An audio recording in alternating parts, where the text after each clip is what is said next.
রাতে যখন ঘুমাতে যাবেন এদিকে দেখেন, উপস্থিত বৈঠকের মুসলিম বোন এদিকে খেয়াল করেন, এই মেঘ এদিকে খেয়াল করো। হাত দুটি এভাবে জমা করবেন, জমা করে আগে থুথু দিবেন, হালকা থুথু দিবেন।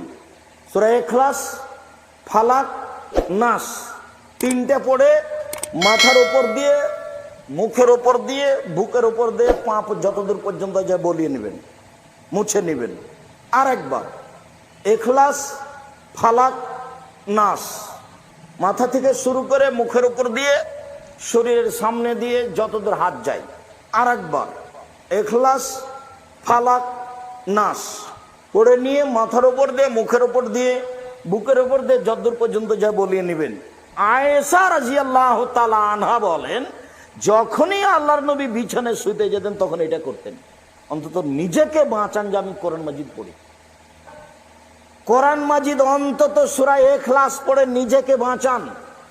কোরআন আপনার পক্ষে বিপক্ষে বিচারের মাঠে হবেই হবে।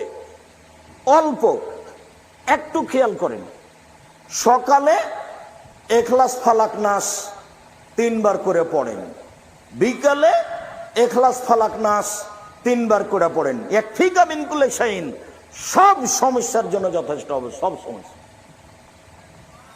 সূরা ইখলাস 3 বার, ফালাক 3 বার, নাস 3 বার। অন্তত নিজেকে বাঁচান যে আমি কোরআন মাজিদ পড়ি। আব্দুল্লাহ ইবনে আমর রাদিয়াল্লাহু তাআলা আনহু বলেন, রাসূল সাল্লাল্লাহু আলাইহি ওয়াসাল্লাম বলেছেন, আল কোরআনু ওয়াস-সিয়ামু ইয়াশফানি ইয়াউমাল কিয়ামাতি লিল আবদ। কোরআন এবং সিয়াম বিচারের মাঠে আল্লাহর দরবারে আমাদের জন্য সুপারিশ করবে।